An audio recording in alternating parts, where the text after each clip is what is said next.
Good evening and welcome to the Fort Wayne Community Schools meeting of the Board of Trustees. This meeting will be open to the public during Indiana's ongoing public health emergency as declared by Governor Holcomb. Masks must be worn at all times on Fort Wayne Community School grounds.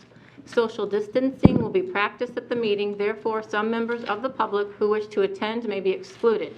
If you plan to attend media, please email Public Information Officer Krista Stockman. All others, email Clerk of the Board Angela Filler. The public is encouraged to view the meeting at Cable Comcast 54 and Frontier 24, the live stream on our Facebook page. Also, LTV 2454, Fort Wayne Community Schools YouTube channel. Priority for attendance in person will be given to the members of the media. We'll begin our meeting, as we always do, with the Pledge of Allegiance. I pledge allegiance to the flag of the United States of America and to the republic for which it stands, one nation, under God, indivisible, with liberty and justice for all. We'll begin with roll call. Yes, good evening. Steve Corona from the 5th District. Hello, Riley Booker, 4th District. Hello, Jennifer Mathias from the 2nd District. Maria Norman, Member at Large. Julie Hollingsworth, elected from District 1. Good evening, Noah Smith, District 3. And I am Ann Duff, Member at Large, and to my left is Angela Filler, the Clerk of the Board, and Dr. Daniel, our Superintendent. We'll begin with awards and recognition.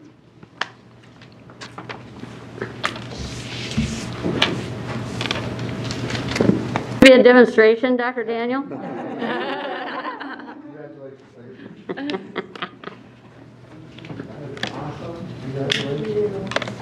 Well, Coach, congratulations. That's a lot of time and effort. So, 4th in the state. That's tough to do. Who's the coach? All right. Thank you, Coach.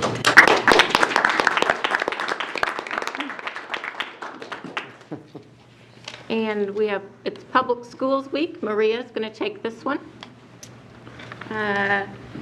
FWCS highlight video celebrating February 22nd through the 26th, 2021 as Public Schools Week, honoring our nation's public schools, our students, and the many school professionals who work to help students achieve their greatest potential.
Thank you for that.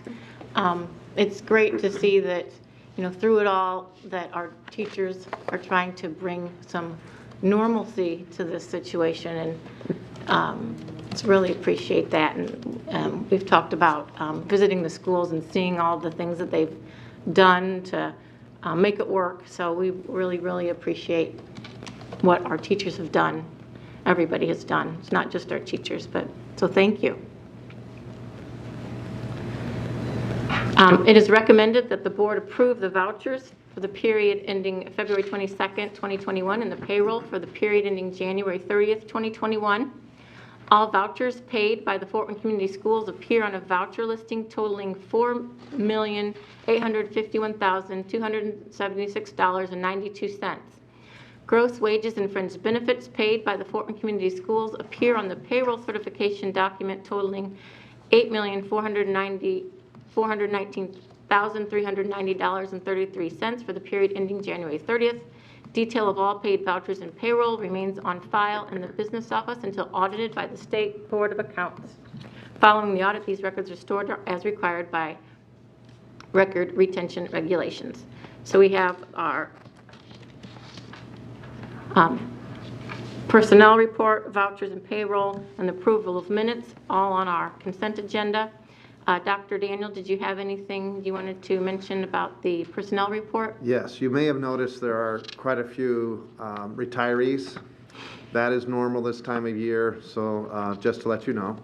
And I know Charles and his department are working hard to find those replacements. So we wish them the best, and of course we'll have another time and we'll recognize those individuals. That's it. Thank you. Yes, that's always kind of a sad thing to see when we see our retiring teachers, some of our great teachers, and at that time you just got to make the choice. Yeah. So, but we appreciate them. Is there a motion on the floor to approve the consent agenda? So moved. Second. All in favor, vote by saying aye. Aye. Any opposed, same sign. Okay, there is no old business, so we'll begin with our new business, which is, it is recommended that the board approve the purchase of Edgenuity site and concurrent licenses to support credit recovery and acceleration using a virtual platform. Total cost for the 2021-22 school year for all site licenses for high school and concurrent licenses for middle school amounts to $140,250. Edgenuity is a self-paced learning system that allows students to spend more time on what they need and less time on content that they have already mastered. Before each lesson, students take a quiz to assess mastery of the content. If students meet the district passing threshold, they can place out of content and accelerate through lessons. All of the content is eventually revisited on a cumulative unit exam. The use of Edgenuity addresses Goal 1, achieve and maintain academic excellence.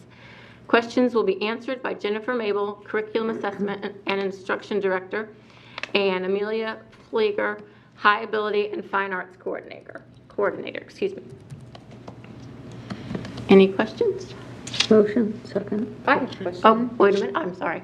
Is there a motion on the floor to approve? I move approval of the purchase. Second. Thank you. Question?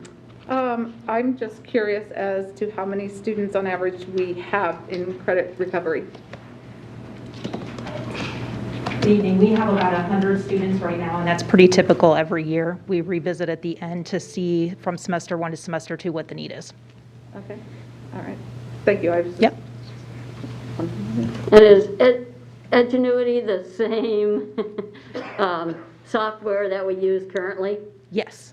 Okay. Yeah, we use it for summer credit recovery, and then we also use it during the school year. And this is for high school? Correct. We do have a middle school using it right now for remote students for world language, Spanish and French. Spanish at Lane Memorial Park has both Spanish and French. Because they do receive high school credit for that. Correct. Okay, any other questions? Okay, all in favor, vote by saying aye. Aye. All opposed, same sign. Okay, Jennifer, you have the next one. It is It is recommended that the board approve the following construction contract for the 2021 flooring replacement project. Jack Laurie Flooring Group for Kikianga Middle School, room 109. Alternate 2 is Washington Elementary School, room 218, for a total contract of $134,070. The project includes flooring replacement at several buildings. Bonavita Architecture designed the project. The project is funded from the Operations Fund, which is identified in the Capital Projects Plan. This recommendation is within the project budget. Project specifications require the work to be completed by July 23rd, 2021. Questions will be directed or addressed by Director of Facilities Darren Hess. Thank you. Is there a motion to approve? Move for approval. Second. Thank you. Any questions? Okay, all those in favor? Vote by saying Aye. Aye. All opposed, same sign.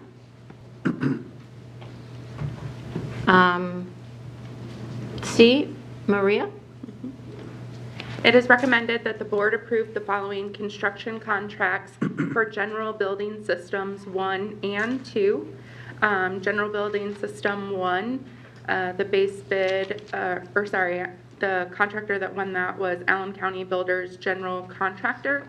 The base bid is for $365,800. And alternate 1 is also included in that, which is Arlington Elementary partition wall replacements for $9,300 for a total contract of $375 or $375,100. General Building Systems 2 also went to Allen County Builders General Contractor for a base bid of $318,690. And alternate 1 was the Northside High School gym and corridor replacements, corridor door replacements, that's fun to say, for $49,500 for a total contract of $368,190. The projects include general building system replacements at several buildings.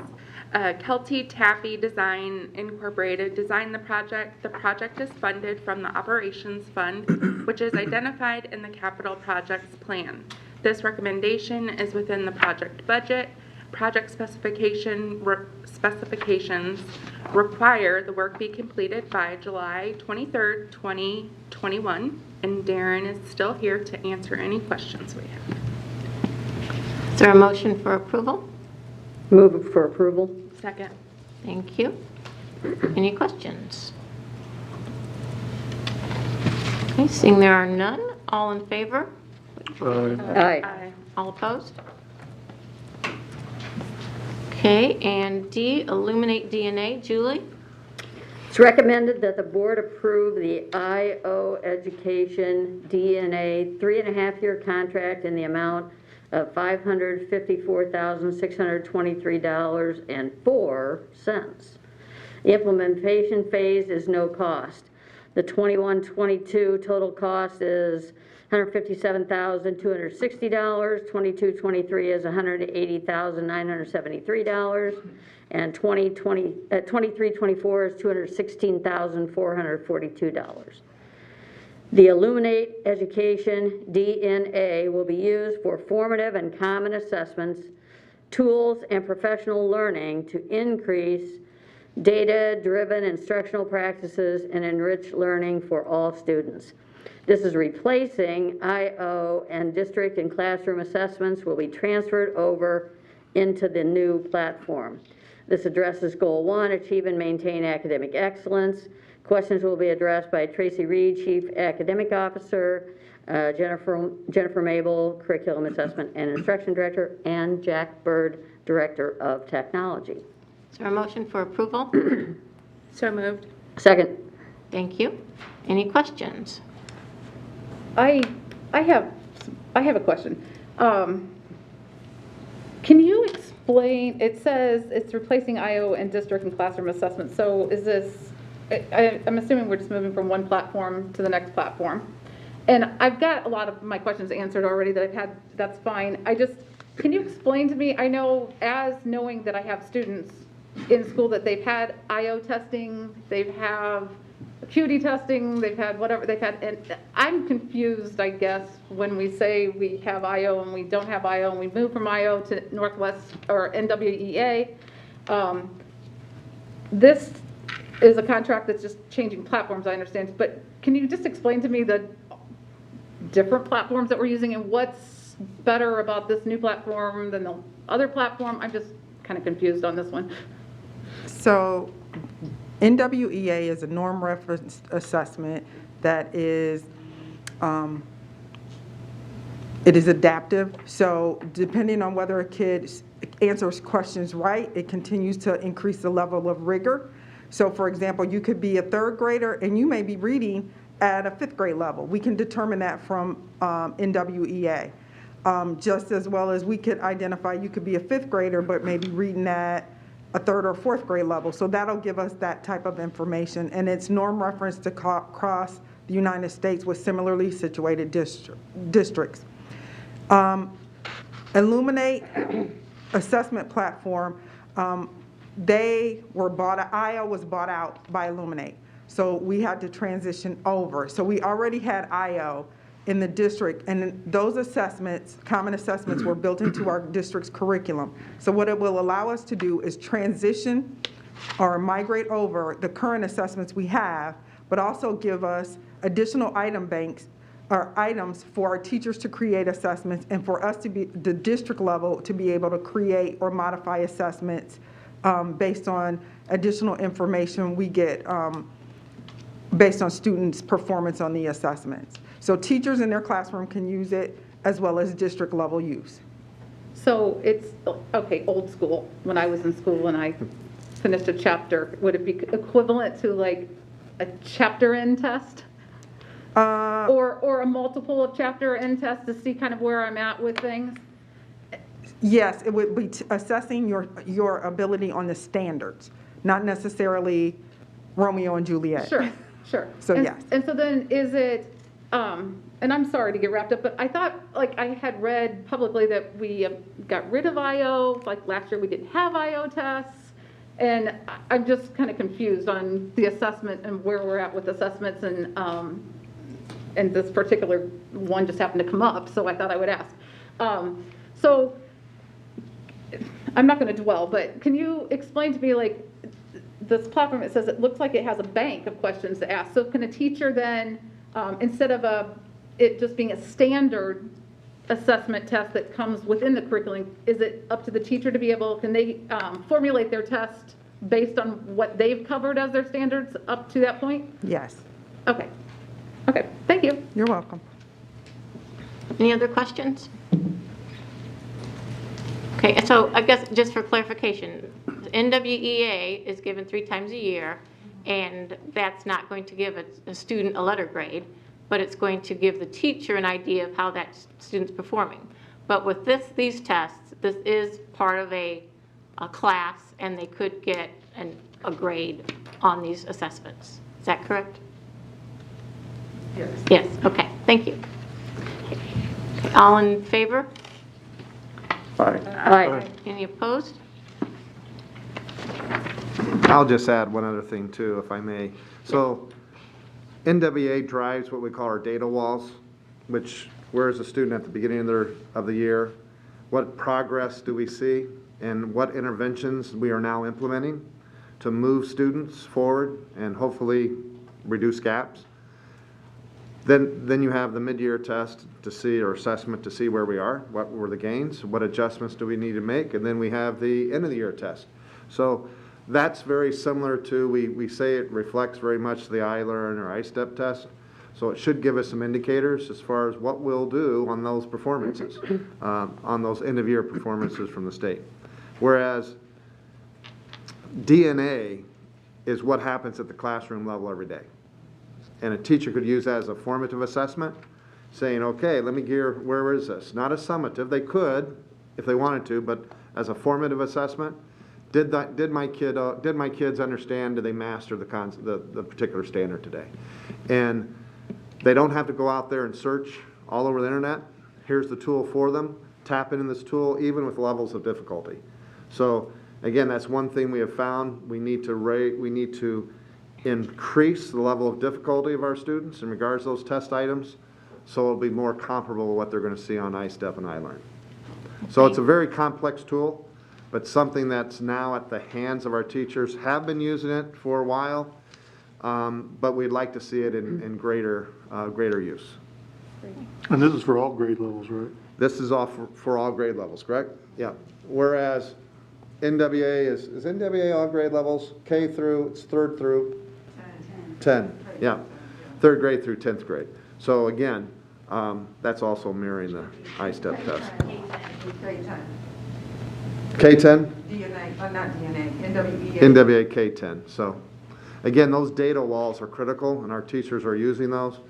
And it is truly amazing to walk into, I'll just say the data rooms and see our interventionists and our instructional coaches and our curriculum folks deep diving into what's going on with this data. How can we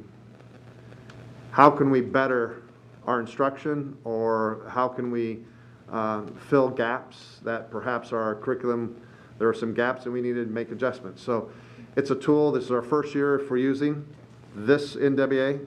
And again, it is COVID. We do have a pandemic. So I wouldn't even use this as a base year yet. I would use this as a year where we're experimenting and trying to understand the processes. Next year will probably be a year for, let's cross our fingers, when we're in school full time, that we have now truly the base year. But again, we're moving towards greater data-driven decision-making. Great. Thank you. Thank you. You're welcome. Reimagining School Sports in America grant. Noah. It is recommended the board approve the application for and acceptance of Aspen Institute's Project Play Reimagining School Sports in America grant for the amount of $20,000 for Southside High School. The objective of this grant is to fund more athletic opportunities for Southside High School students to participate in athletics, and also create youth camps for students within the Southside feeder system to attend at minimal or no cost to the student. The funds would provide the startup capital needed to host and facilitate youth camps for Southside High School feeder students and improve overall community involvement. It would allow us to demonstrate our commitment to the students, parents, and the community we serve. This competitive grant supports FWCS District Goal 2, engage parents in the community. Questions will be answered by Adam Switford, Principal, Tori Curry, Athletic Director, and Virgil Tharp, Athletic Liaison. Adam and Tori of Southside. Is there a motion for approval? I move for approval. Second. Thank you. Do we have any questions? Yeah, so what's the basic plan for the summer, and So if, we're allowed to apply and we receive the grant, we would like to launch this summer camps for the elementary school age in June and July. Our middle school students, if we can, May going into June, because we'll be without our main gym for a little bit as it gets redone. But ideally, long-term, we are to start hosting feeder, it's like satellite camps. So every one of our elementary schools, providing the camp there so students and families can actually walk up and then have a culminating event at the end of the summer on our campus. So then we're getting our kids not just involved on our campus, but we're going out to them. A lot of our families that we serve, the gap this year with COVID, as I looked at how our students at the high school level performed, the students whose families could afford the extra training on their own was easily seen. And then the students that couldn't, we're playing catch up. And also when I look at our participation numbers, we have a great history in girls basketball. For the first time in a long time, we weren't able to have a JV because of participation numbers. Last year, we were at 2 years ago, we were 27% of our students participated in sports. If you look at the Aspen Institute's information, we are at the national average for low-income school in that regard. I don't want to settle for status quo. I want to start our kids out earlier. And if they don't end up at Southside per se, as much as we want 100% of them, we're at least, if we're hitting our feeder schools and they end up at one of our other high schools, we've prepared them and we've helped impact the other 4. But when I look at Southside specifically, with our current 1,400 students and 73% of them are classified as economically disadvantaged, that's over 1,000 students. That's a 4A high school of students alone. And so long-term, we have to start making adjustments. This is the first step in that, in proposing that. I know you pretty well, Tori, so I Little assume bit. there's a gender equity Oh, yeah. component Yes. to your plan, and that, Yes. you know, Yes. opportunities for both Yes, genders. and then, you know, I'm going to try to utilize what we can, work with Mr. Raber at Wayne to see if we can't utilize that area for some gymnastics events. We have a lot of young ladies at Southside and Wayne. The first time they ever touch a gymnastics implement is as a freshman. They just have the ability and the want to, and they take the opportunity. So that's an area we want to hit on. We're trying to work a little bit more with LSA. You know, hopefully this summer we'll get more of our young ladies involved with tennis and golf and swimming, and then also our young men doing that. We're trying to sell, you know, tennis and golf as long-term, like, life skills. You know, how many deals and partnerships are made on the golf course or on a tennis court. So even those basketball players that look at me crazy when I say, yes, you're our star point guard, will you go play girls tennis this spring? And, you know, it's not just about being out there, it's interacting Work on with that footwork. It's that footwork. It's interacting with students that they don't normally interact with. So as we try to train them to be leaders, we want to start that sooner. And I think if we have our high school kids helping with this and our coaches, and we're trying to do it so it's minimal to no cost. You know, we talk to families all the time. They want to go to do things at Traction or through Parkview Sports Performance or OPS or whatever. And when push comes to shove, that's just not something they may be able to do. If we can provide it to them during the summer months and have our coaches involved, and this would be the startup to do that. Ticket sales, Julie, you know how that runs. And this year it's been a completely different year, but you know, we don't want to settle for status quo and just kind of sludge through. We want to have a plan, and that requires a little bit of different funding. So we'll search and find a way. I'm really excited to hear this plan. This is near and dear to me, and I've been trying my hardest on specifically girls' golf Yeah. to get an involvement, and starting back in our elementary schools, and just, and tennis too. I was a tennis player, but I'm super excited to hear more about this and how this goes. I think that this is an awesome opportunity. I appreciate it. Thank you for moving it forward. No problem. Thank you. When do you find out whether you get the grant or not? Well, we'll start the application process now. We need to get your approval, hopefully, in the Good next luck. 10 seconds, and then we'll start. And it is a competitive grant, and so they've been, as I read through the paperwork, it's as soon as schools apply and they find a school that they want to give that money to, then it starts, and then that session ends. So if we don't hit this session, I'll be looking for other opportunities through the II and IAAA organizations that I'm a member of. Okay.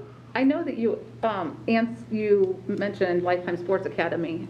Are you reaching out to other past athletes or anything else the community involvement Yeah, to filter yeah. them through to help them out with your program? Yes, so hopefully you'll be maybe hearing from us for, I don't want to throw Virgil under the bus on this, but Raphael Davis, who is an alumni of Southside, he reached out. He held a basketball camp in West Lafayette. He's living in Atlanta now.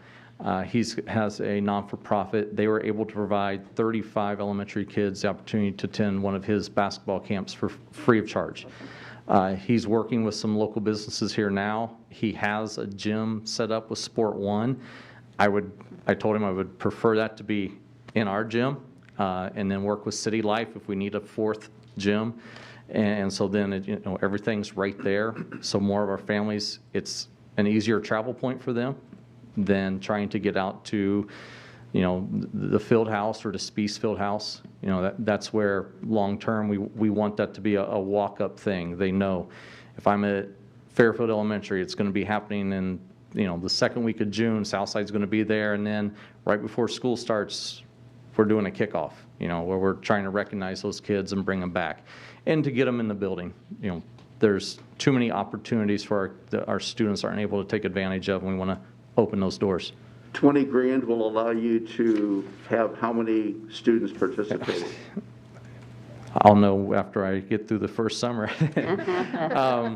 It's going to be, I honestly don't know yet, Mr. Corona.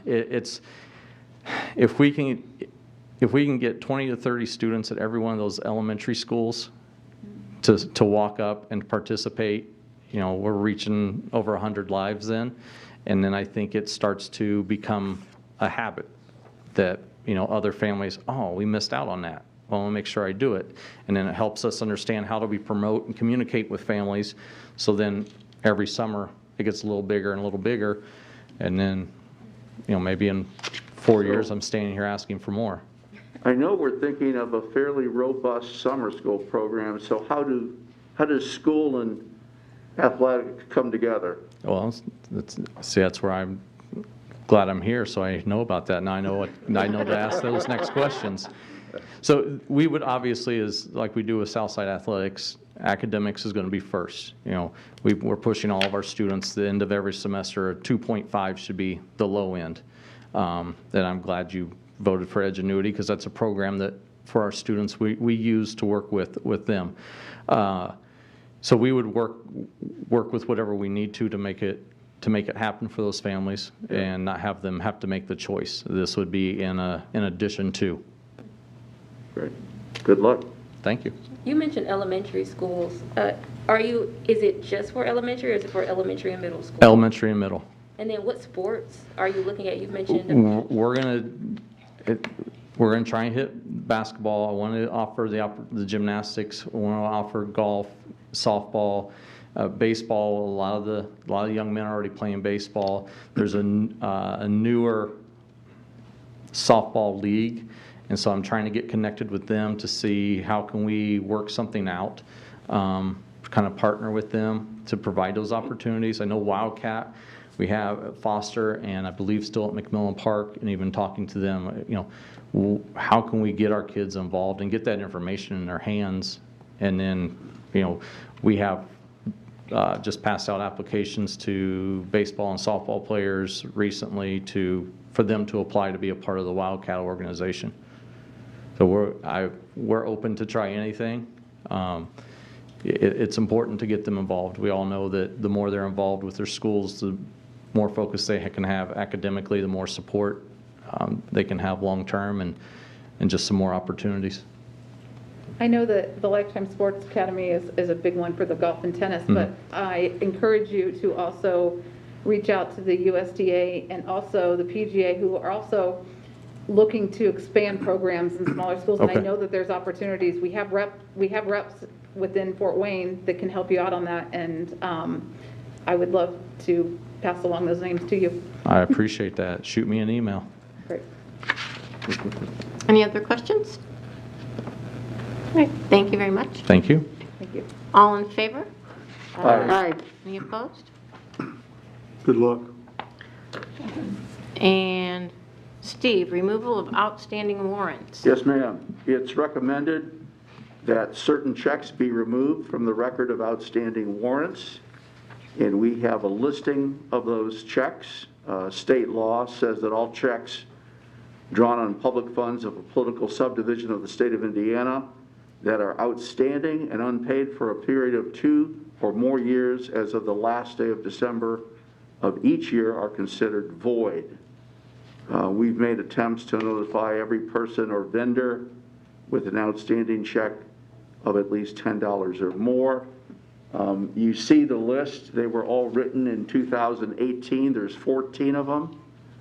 I think I know one of these people, Kathy. So Mary Sturm never cashed her check, lost it. So how does Mary get her $46 now? Well, we're going to void the check with your approval tonight, and then if any of these people come back to us, we will reissue a new check. Okay. Yep. I think she owes me a beer once I tell her that she's got some money. Anyway, that's a recommendation, Madam Chair. Thank you. Is there a motion to A approve? motion we approve. Second. Thank you. Any other questions or comments? Okay, all in favor? Aye. Any opposed? Okay, and Raleigh, 2021 Site and Traffic PPI Project. It is recommended that the board approve the following construction contract for the 2021 Site and Traffic PPI project. Wayne Asphalt is the contractor. Base bid, $764,082. There are 4 alternates. The first is for Anthus and Grile. The second is for maintenance and operations. The third is at Snyder High School. The fourth is at Wayne High School for a total contract amount of $1,037,911. This project includes the removal and replacement of existing concrete wall and asphalt paving areas at several sites. Work also includes the resurfacing of the running track at Miami Middle School and replacement of tennis courts at Snyder High School. Martin Riley Architects Engineers designed the project. The project is funded from a combination of the Operations Fund and the 2020 School Basic Renewal, Restoration, and Safety Projects Fund. Projects funded from the operations funds are identified in the capital projects plan. This recommendation is within the project budget. Project specifications require that the work be completed by July 30th, 2021, and Darren Hess is here to answer any questions. Thank you. Is there a motion for approval? So moved. Second. Thank you. Any questions? Darren, how'd you manage to come up with no charge for redoing the tennis courts at Snyder? Well, that's just an alternative pavement section. We're still paying for it. Okay. Yeah, it's just there was 2 different pavement sections that were engineered. They have the same results. It's just we wanted to see what the difference in price was, and there was no difference in price.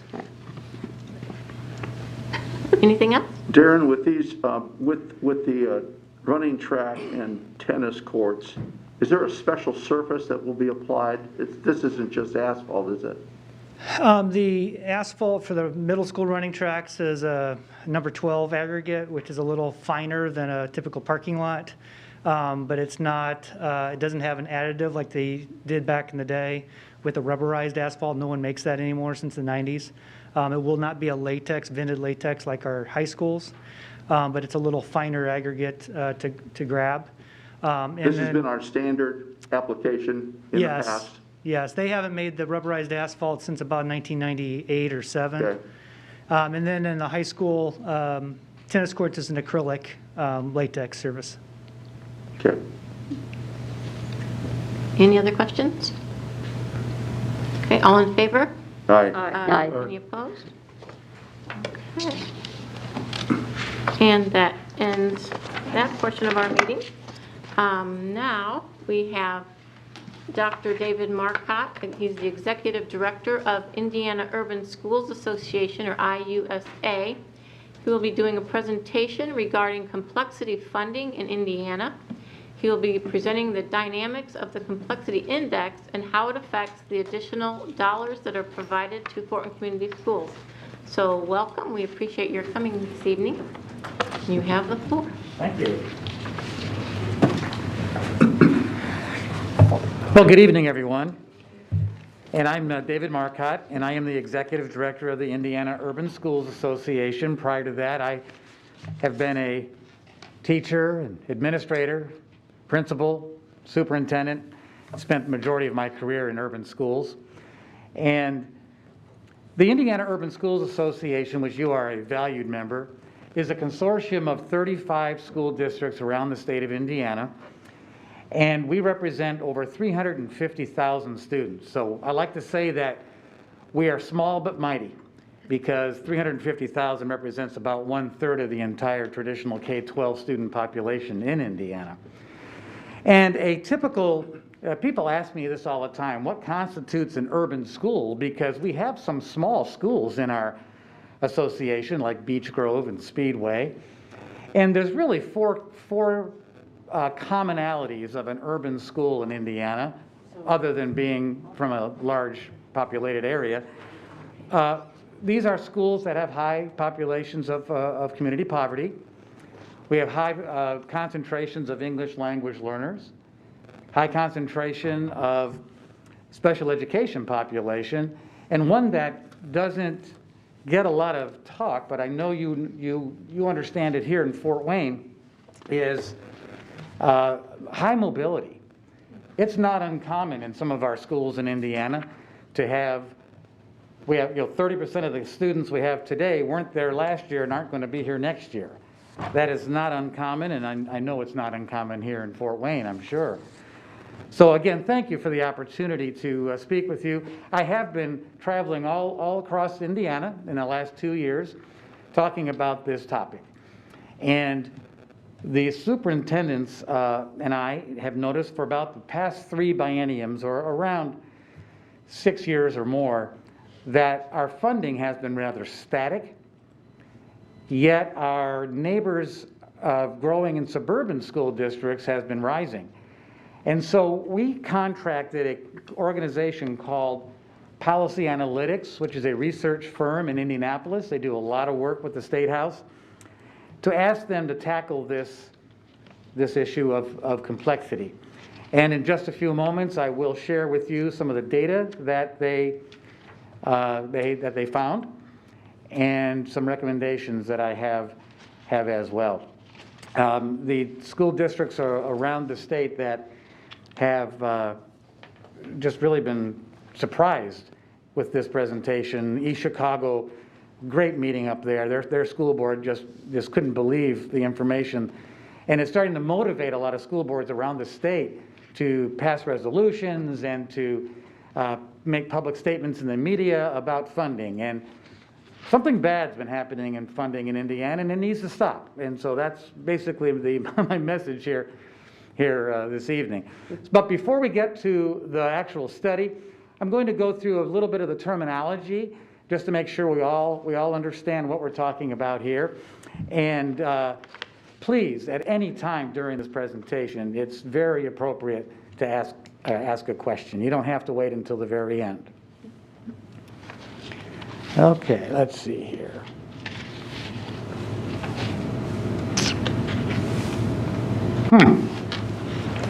Is it this machine there or this machine here? Is that one? You just go ahead and do that? Thanks, Kathy. Okay, so complexity funding. As you know, as a school board, and I'm sure members of the public understand that school funding is a complicated thing. It's very, very complicated. There are various revenue sources that you receive. You have referendum money, you have title money from the federal government, you have property taxes, you have the tuition support that comes in from the state. And so we're just going to focus tonight on the tuition support piece. And so the complexity funding is the amount of additional money that you receive in tuition support, and it's determined by your complexity index on a per student basis, okay? So you have this tuition support and you get some additional money because of a complexity index. Next, please. And to be clear, this is simply from the state, not federal. Correct. This is state money. We're not going to be talking about... Or local, Allen County. We're not talking about Allen County, not talking about property taxes. This is money that comes from the state of Indiana. So tuition support is the total amount of dollars provided to school corporations by the state on a per pupil basis. That is called tuition support. And this is the main funding mechanism to educate children here in Fort Wayne. This is the money that is in your education fund primarily. Next, please. That's also called foundation dollars, right? Well, yes, it's part of it's called foundation. Yes, Okay, you're absolutely right. I really enjoy speaking to aware boards because, and that's why I'm going to apologize. I'm not trying to insult your intelligence if you already know this, but there are some boards around that this is kind of new. So that's why I'm kind of going slow here. So the complexity index is based on the number of families here in Fort Wayne that are enrolled in TANF, SNAP, and have foster care children. TANF, we used to call that welfare. That's the temporary assistance for needy families. And SNAP, we used to call food stamps. That's the Supplemental Nutrition Assistance Program. So depending upon how many families in Fort Wayne enroll in those programs, that determines your complexity index. And the date that the state uses to certify the numbers is October 1st, prior to the new biennium. So the families that were enrolled in TANF and SNAP on October 1st of 2000 is going to be your number for the next 2 years. So when it comes to tuition support, and this is where you mentioned the pieces that combine to indicate your total tuition support, there's 3 pieces. There's basic grant, or some folks call that foundation grant. It's the same thing. The complexity grant, the additional money you get depending upon your complexity index. And then you have other grants, which include special education, career and technical education, and the honors grant. Those are all added together, and that is what we call tuition support. So now we're going to go to, before we get, just one more slide here before we get to the actual study. So here's what's been happening in Indiana. Real quick, sorry. Yeah, sure. You mentioned, I want to take advantage of asking time. Absolutely. Back on the prior slide, you mentioned students and families enrolled in these programs. Correct. So that's a key requirement, is they must be enrolled in these programs. So if they're not enrolled, that brings no benefit to the district, or doesn't identify these families or these kids as in need, whereas they may really be in need. That's correct. And they may be on free and reduced lunch, but if they didn't enroll in TANF and SNAP, you're not getting additional dollars. Okay. Yes. And then the October 1st date, so we should expect that October 1st of 2020 was used for those parents enrolled for the next 2 22, 23. budget cycles, is that right? Yes. Okay. That's exactly right. And Kathy, I had just for clarification, I didn't know that, so thank you, Dr. Marcotte. Sure. Does our certified number change dramatically from year to year, since that's a 2-year? I didn't realize that they don't calculate that or recalculate it every year. Maybe when Dave finishes his presentation, I do have a slide at the end that kind of shows you how we've been trending. It doesn't make sense to us. We've been having some conversations with people at the DOE and others to try to figure out, like, how did the number get to this point, the basis. We know that there's a poverty number that comes from the matching of students in our district that are on that are receiving these benefits, but that number is trending down to a lower number, and that doesn't make sense to us. So maybe when we're at the end, I'll pull that slide up and can share that with you. So to be clear, that number comes from the state. We have no idea how many of these students are enrolled or not enrolled. That's take correct. it as it comes. That's correct. As it's given to us. Because here's the problem with that. In 2016 is when the state of Indiana changed the complexity index eligibility to TANF and SNAP. Before that, it was the free and reduced lunch program. And I tell people all the time, I was a high school principal, I was principal at Ben Davis High School, and it was really easy for me to talk to families and hand them a form and say, make sure you get these in. And even our non-English speaking families were more than willing to fill out the form and hand it back to us. But many of them are not going to participate with the federal or state government. And so they're not going to enroll in a program like that. And so when the TANF and SNAP was used, just those used for this eligibility, the numbers automatically went down. And we know that whenever you rely on a self-reporting program of any kind, it's not going to be accurate. So we have recommendations at the end of this presentation that what many states do is have multiple measures that indicate the complexity index, not just TANF and SNAP. In fact, Indiana is just one of only 3 states in the country that just use TANF and SNAP. I was going to mention one extra thing. Sure. When Dave and I were on a conference call last week to try to pinpoint some of this information, one of the things we were told was, when families sign up for these direct certified programs, they don't submit a student ID number or anything. So there's no way to know which school district these students attend. So what they try to do is they have this matching program that they use. And so they take birth dates, gender, names, to the extent that they can figure out that the person applied the same way they signed up at our school district. And so, they did say that they'll try to use, if there's a hyphen, they'll do the hyphen, if there's, whatever. But it makes us very uneasy that that process might lend itself to students who don't get counted. That Because if the family applied under names differently than they're in our system, then there wouldn't be a match. So that's one of the concerning parts about this process. So Kathy, and I warned you about this, how many kids do we have that qualify in this program, do you know? No, we would have no way to know. That's the No. problem. Because No. it's a federal or state program, they can't tell us who's enrolled.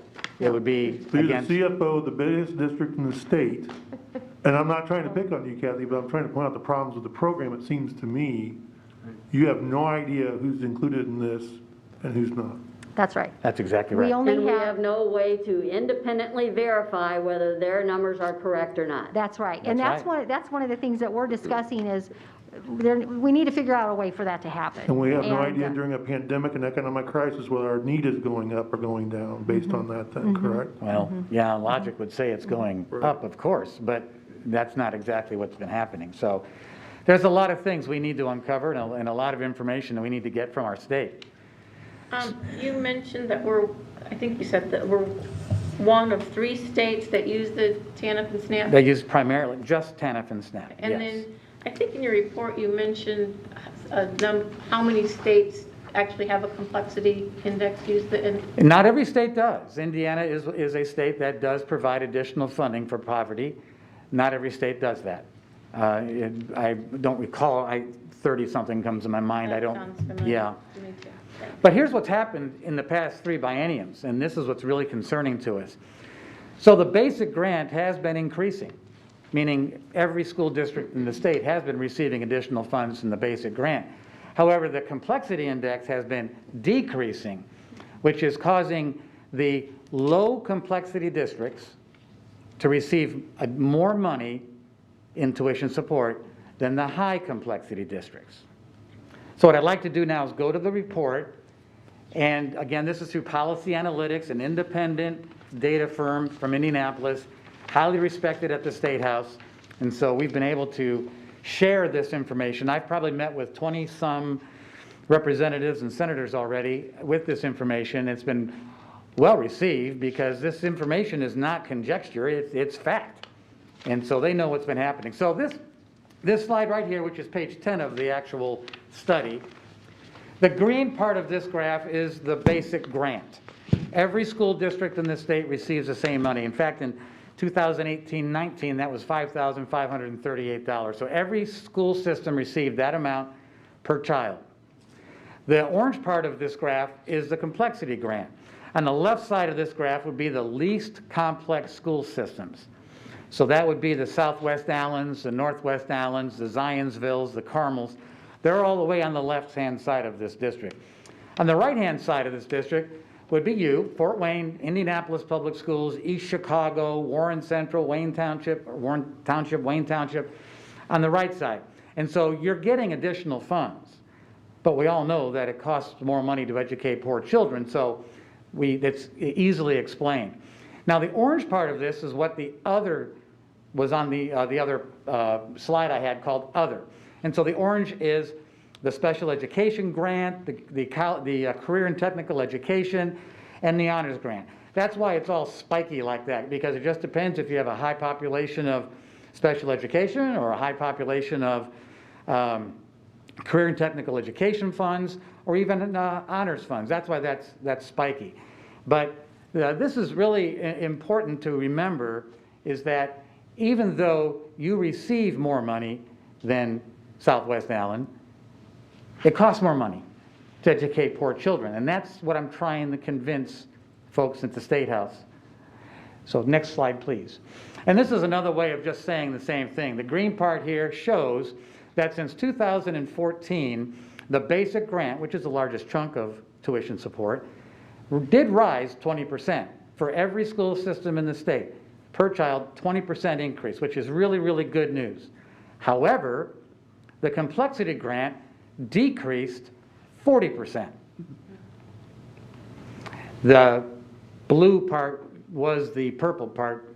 I think they used blue just because you couldn't read it if it were purple, but that hasn't changed that much.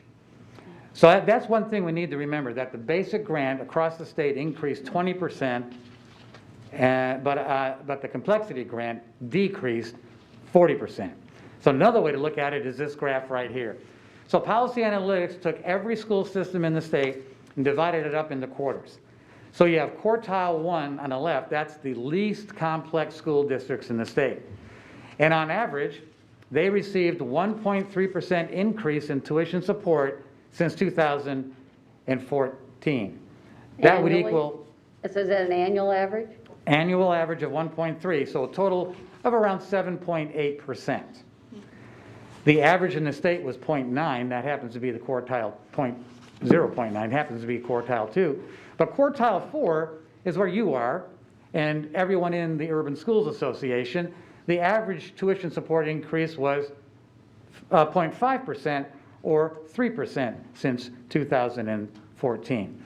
So you have 7.8% for the least complex schools, and you have 3% for the most complex schools. That's what's been happening when you decrease the complexity index and just raise the basic grant.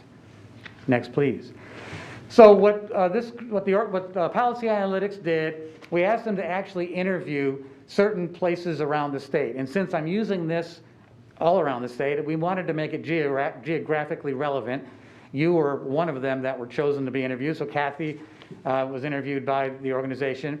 So what's interesting about this is looking at the very right-hand side. Now remember I said that the most complex averaged 3% in the last 6 years? Kokomo only averaged 0.8. You only averaged 0.7. Evansville, 1.2. Maryville, 1.5, and that is not a typographical error. Wayne Township, which is on the west side of Indianapolis, they received $1 more since 2014. Statistically, that's 0. And this is another reason why. When you decrease the complexity index and raise the basic grant, that's the disparity you're going to get.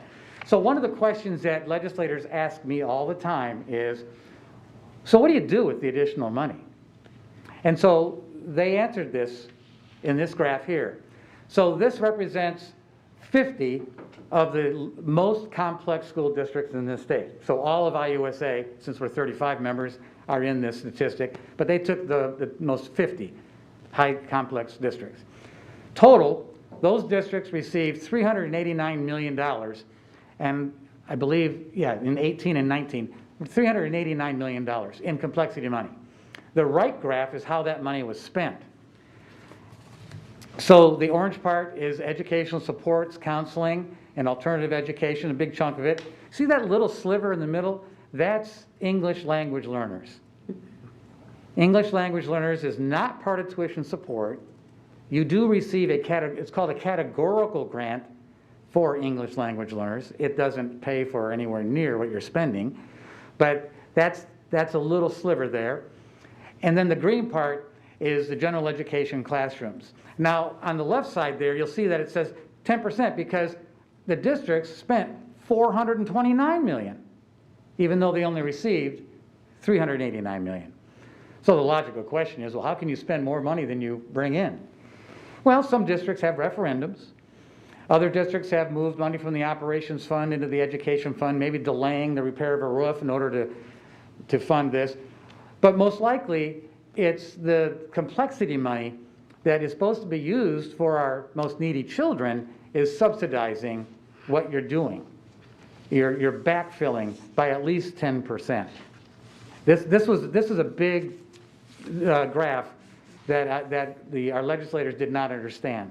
That Fort Wayne is spending more money to educate poor children than you're receiving. And thank goodness you're doing that. But they didn't realize that. I'm sorry, is that just us, or that's all the? That's 50 schools. 50 school systems received $389 million, and those 50 schools spent $429 million. One of the things that we understood in our association, Kathy, next slide, please, is that we do have high populations of special education. And we know that if you ask a superintendent or a CFO, what's one of the most expensive programs you run? Well, it's special education, and thank goodness we do. Those children need that support. what this report did was that it solidified the fact that the more complex you are, the more enrollment of special education you have. So on the x-axis on the bottom, you have the complexity students as a percentage. And on the y-axis on the left, it's the population of special education. So what this means is that there's a positive relationship that the more complex you are as a school system, you're going to have more special education students. And then the next graph, please. So when you add special education, so on the left-hand side, we added the amount of money that special education provided those 50 school districts. And on the right-hand side, how that was spent, that gap is now 17%. So you're spending 17% more money than you're bringing in to educate our children of poverty and our special education children. And that's significant. How are we doing that? Well, like I said, some districts have referendum money, some are prioritizing their complexity money, and you're doing what you have to do to educate poor children. Next slide, please. And this is you right here. These are Fort Wayne numbers. So your complexity actually went down 37%. Your basic grant went up 16%. The state average was 40% and 20%. You went down 37% and then up 16% for an overall increase in 4% since 2014. Next graph, please. Okay, and then I'm going to dig in a little bit more here as to what's been happening. So what I did was I looked at the basic grant plus the complexity, just those two pieces of the tuition support, basic grant and complexity. And I did the averaging. So in Indiana, it was touted as the largest increase in public education money ever, 2.5% and 2.5% for 5%. What we reminded them is that, yes, but that's where vouchers were taken out of, and charter schools were funded that way too. So what did our schools actually receive? Well, Indianapolis Public Schools only received 3.2% in these last 2 years. Fort Wayne received only 3.3. Northern Wells, 4.6. Huntington, 4.7. East Allen, 4.9. Are we seeing a pattern here? Next graph, please. Northwest Allen, 5.9. Southwest Allen, 6.1. And Zionsville, which is the least complex school in the state, 6.5% increase in their basic grant and complexity. It's intentional. I'll say it. It's intentional. That's how the additional money can be spread across all school systems, but they did it by reducing complexity, which is an equity issue. That's essentially the whole message here, is that we have an equity issue going on with this. The average in the Indiana Urban Schools Association is 3.7. Marion County, which is Indianapolis, is 4.1. Allen County here is 5.1. When I made this presentation to Representative Giaquinta, when I shared this with him, he said to me, "So are we funding our growing and suburban schools too much?" And I quickly said, "No, we're not. I'm not. That's not the recommendations of this study. Growing and suburban schools, they needed to renovate, build, pay their teachers, hire teachers because they had a growing population, but you did that on the backs of the high complexity school systems like Fort Wayne." Next, please. So what can we do? Well, this is not part of the study because the study just gave us the data. This is the recommendations of our association. We need to have the complexity funding increased. It needs to stop being reduced. The complexity needs to be increased, and it's an equity issue. Why should some of our lower complexity school systems receive higher increases than you? That doesn't make any sense. In fact, it creates an equity problem. We need to change the complexity index to include multiple factors. Mr. Smith here was very observant about, so if we don't get the families to enroll in TANF and SNAP, then they're not part of the equation. That's correct. So we should use multiple factors like we used to.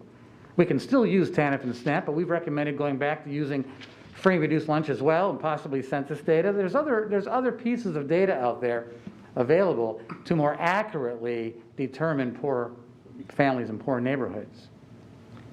Next, please. We need to increase overall funding for public schools as a whole. Now, you remember probably the teacher compensation report that we're hearing crickets in the State House on. It's just really frustrating to us. They recommended, just so Indiana could be third in the Midwest, just third in the Midwest, there needs to be $600 million placed into the system. $300 million coming from school district savings, and $300 million in new money provided by the state. Well, that's not happening. That's not happening. I keep reminding them every chance I get that the teacher compensation report made these recommendations, and we're hearing nothing about it. And we need to oppose further attacks on traditional K-12 public schools. There's two bills out there that have already passed their houses, and they're going now across the hall, and that's House Bill 1005 and Senate Bill 412, which is basically voucher expansion and the creation of these education savings accounts, and the other one is Senate Bill 413. Let's go to the next slide, and we'll talk briefly about Senate Bill 1005. This actually expands eligibility to receive a voucher. So if this passes, families that earn $170,274 would now qualify for a voucher. We need to remember these are people not on SNAP and TANF, right? probably not. Probably not. We need to remember that when the vouchers started in 2011, they were intended for primarily in Indianapolis public schools. That was intentional there. So families of poverty can choose to go somewhere else instead of their local public school. That was the original intent of the voucher. This is not going to cause any more poor families to take a voucher. This will give money to families who are already paying for private school tuition, and it won't expand parent choice. Now, I have parent choice here. I personally have no problem with parent choice because we need to remember that 90% of the students in Indiana go to a traditional K-12 school like Fort Wayne. 90%. I keep telling the legislators this.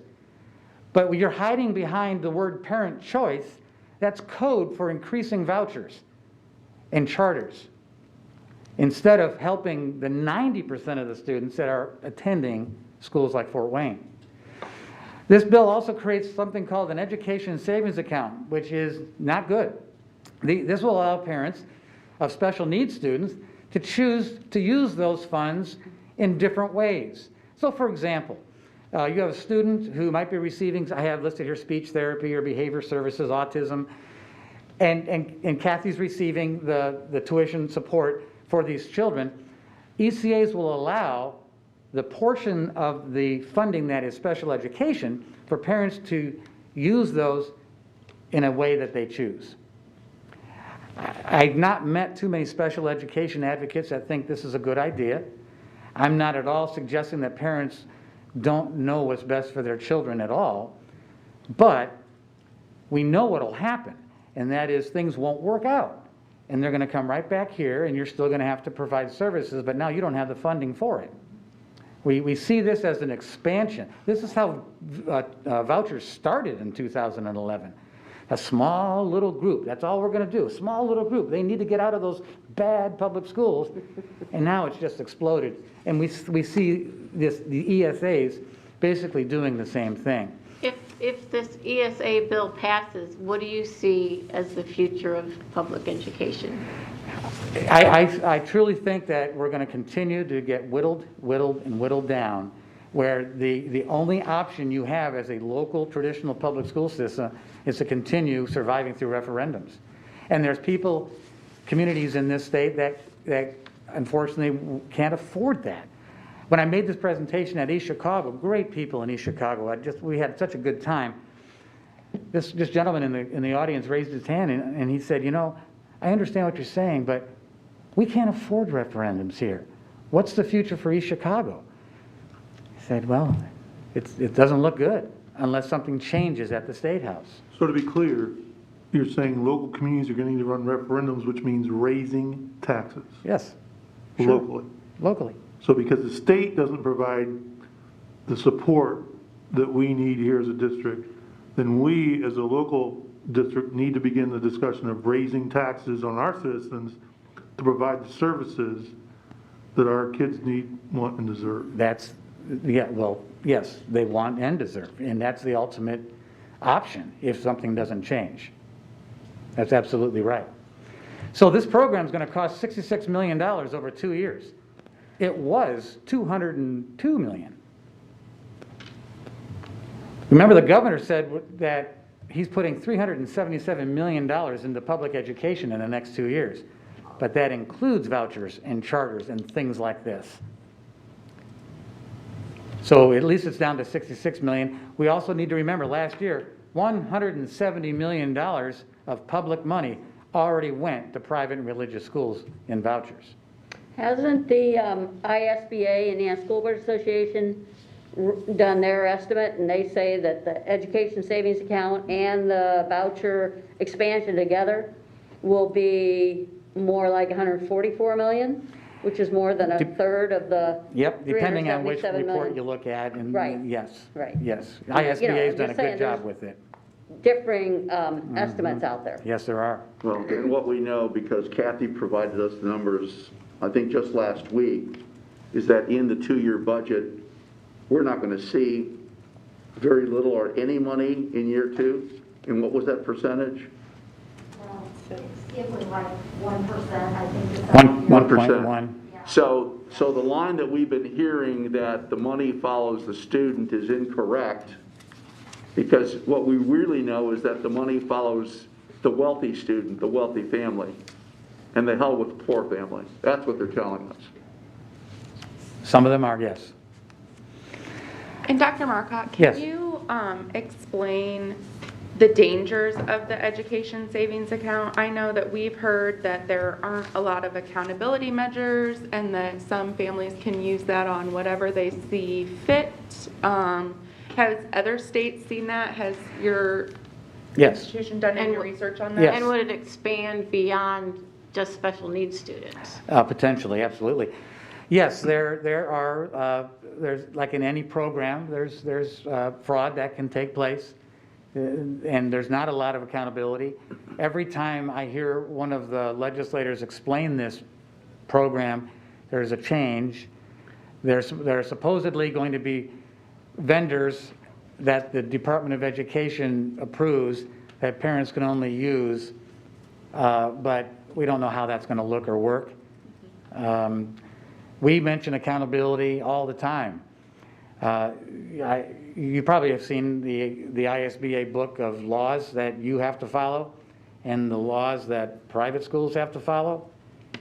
It's just, there's an equity issue there too. One of our stands as the Urban Schools Association is that if a school takes public money, then they need to be held to the same accountability as all public schools. And that hasn't gone very far. Dave, with respect to complexity funding and adding more factors to it, are there states that treat poor students better than Indiana with respect to those states that have a complexity index? I would say there are several states out there that fund students of poverty higher than Indiana, yes. I mean, could you give us a couple of the states just offhand, or could you later just tell us? I don't want to, Okay. I don't want to say if I'm not accurate. I could Okay. certainly get that to you. I know Dr. Daniel here used to work in Illinois, and they fund at a much higher level. I know that for sure. Michigan does. Indiana does not. So after talking to our legislators, and as I talk to my legislators and ask them to fully fund our schools, and you're talking to them about complexity dollars, how many of them just really don't understand? Because where I see the biggest challenge, or where a rural district, for example, should be standing up, is they don't have voucher schools to start with. The only schools they have are public schools. So where are their students going to go? And I guess I'm asking, I mean, how many, they just don't understand. I get it, they have bills flying across their desks left and right. I mean, in a session we have, not everybody's an expert in everything. I mean, we have the experts in this room sitting out there that are in education, but they're not, our legislators aren't particularly education experts or county commissioner experts or whatever the bill is. So it's up to us to reach out to our legislators and have them Absolutely. understand. They do have a lot. It's like drinking out of a fire hose, as the cliche is. They have a lot of things that comes across their desk, and school funding is a very complicated thing. It really is. I've been in this a long time, and it's still, I rely on experts like Kathy to help me out. It is a complicated thing. Rural schools are in the same boat we are when it comes to complexity. There are some poor areas of this state in the rural counties, and this problem is theirs as well. And we need to continue to realize two things. Yes, we need to talk to our legislators. They need to understand the problem and situation. But the other thing is that it's a highly politicized situation. It's highly politicized. And when you have a General Assembly that is a supermajority, and I'm trying not to be political here because that's not my intention. It doesn't matter if the supermajority is Republicans or Democrats. That's not, good things don't happen sometimes when you have a supermajority, and that's what's been happening. But it is what we have. And so we need to educate as many people as possible and understand, however, that parent choice is a snowball running downhill. And again, I don't take issue with the concept of parent choice because 90% of the parents choose, or 90% of the students, I mean, choose schools like Fort Wayne. But that snowball is running downhill, and we need to call it out. Many states have chosen one or the other program to jump in head first. For example, Michigan is a charter state. They don't do vouchers. Wisconsin is a voucher state. They don't do charters. We do both. And now we're trying to expand them. And ladies and gentlemen, there just isn't enough money to go around. And that's the biggest problem I see with the educational policy that's happening in Indiana, is that whether you believe that we should expand vouchers or start charters or whatever, there's not enough money. And so that's why the referendum system has taken hold.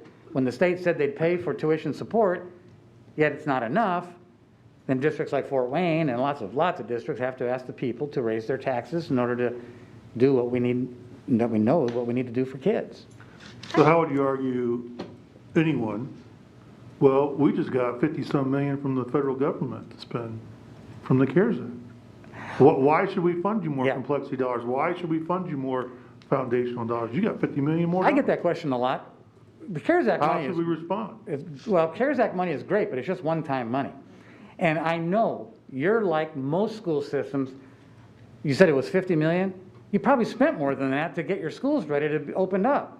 I know many schools in our association spent more money than they've received in CARES Act money. And I know districts like Southwest Allen and Northwest Allen, they didn't get much at all. And they spent a lot more money than they're getting as well. So when it comes to that conversation, it's one-time money that we're adding plexiglass, we're trying to social distance students, we're trying new things. That gets expensive. So I also get the question about, what about all this title money that you receive? Well, and this isn't about title tonight because it's a very complicated thing as well, but there's so many strings attached to title. You can't just use title money to say, we're going to lower class sizes across the board. 3rd and 4th grade, they're just too big. You can't use that money for that. You have to use that money specifically on those children that qualify, and that's through the free and reduced lunch program, by the way, not TANF and SNAP.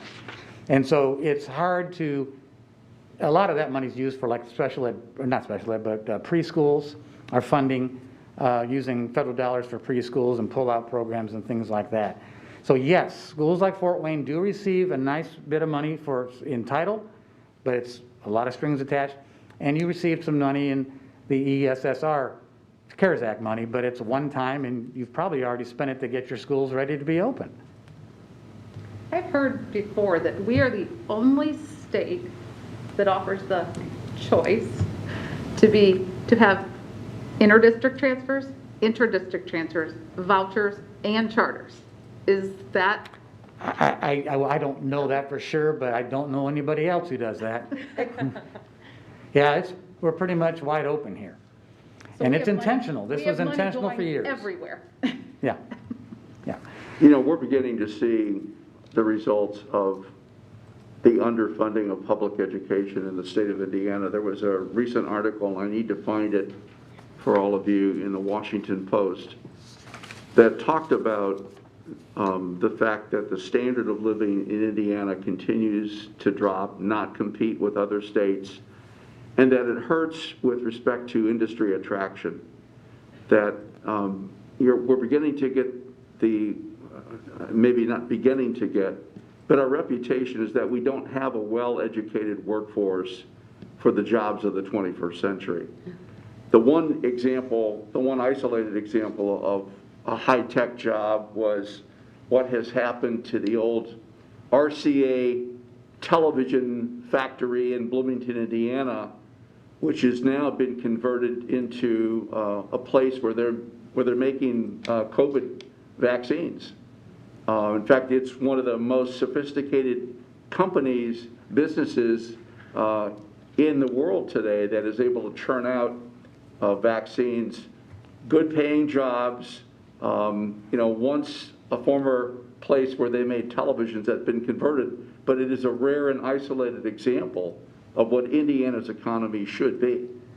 And to me, it comes back to the fact that we're not keeping pace on the education side. That, to me, is a true indicator of what a well-funded public education system can do, and we're not there. Yes, and we're doing amazing things for the funds that we have. Other states are way outspending us on K-12 education, way outspending us. I have one more example, and then I'll wrap up here. Senate Bill 413 is another one we need to push back on, and that concept is this, that you would have to share the operations fund with the charter schools located in your school district. I remind our legislators that 81% of the charter schools in this state reside in an IUSA district. 81%, primarily here in Allen County, Marion County, and Lake County. 81%. So I remind them, why should communities of high poverty fund an educational option that the state created and said they'd pay for? Now, this one is probably not going to pass, but since it's already been talked about, we need to keep our eye on it because it could easily come back. Come back. Tax caps already stress school districts. It stresses yours. For example, Wayne Township in Indianapolis loses 66% of their operations fund already due to tax cap, and believe it or not, Beech Grove, which is in the south central part of Indianapolis, they get zero money. They had to run a referendum just to have school buses. They get zero money. So if a charter school located in Beech Grove, good luck getting any money out of them, but they'd have to pay them out of their education fund because of the way that the law is written. It's complicated. It's their certified levy that they'd use. So if you don't have any tax cap, you'd have to start using education fund money. It's just crazy. And again, why should communities of high poverty pay for this option? So we're keeping our eye on that one. So as I'm wrapping up here, it's not all doom and gloom. It's just frustration that we need to remind our legislators what's been happening. There are boards around the state that have done resolutions. They've written letters, and we just need to keep the pressure up. And Are they Dr. Marcotte? Oh, go ahead. Are they listening, honestly? You know, yes, I've never had anyone push back on me on this topic. No one, because the data is not lying, but they're not doing anything about it. Again, it's this parent choice concept is rolling downhill, and that's being presented as why should we not allow parents to have options for their children? And again, I don't have a problem with that, but not at the expense of you. That's the problem. And then what can we realistically do and then less expect in your mind? As a board, as a community? Put pressure on our legislators. Pressure on our legislators.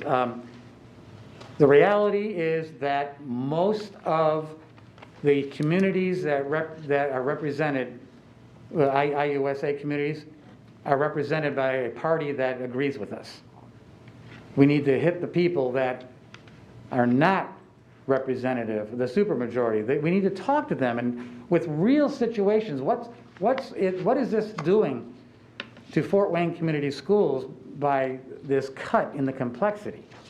We need to remind our legislators, and we need to vote.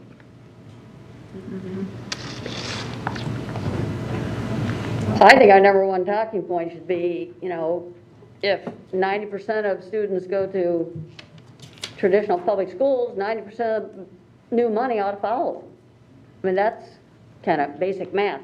But didn't I read something about that this year they have put some sort of a cap on how much your complexity index can increase? Perfect segue. Because of I'm sure there are districts that because of the pandemic, that their real complexity indexes are going way up. But the state, am I right, the legislature in the budget bill has decided to cap that? Yeah, and on the next slide, I have a copy of what the current formula is for that. So I'll show you. Every year that changes, how you get there. I want to say one thing before we go off of what we talked to the legislators about. Then this budget is now going to the Senate. So those are the people you want to talk to next, our senators. And Justin has said to me, and he would have been here tonight, but he was ill. He wanted me to let you know that he is so amazed at how much complexity is being discussed in the State House right now, like in all different kinds of hearings that they're having on different topics. That this report, I think, coming from a third party really helped us get some attention because we've been talking about it for years.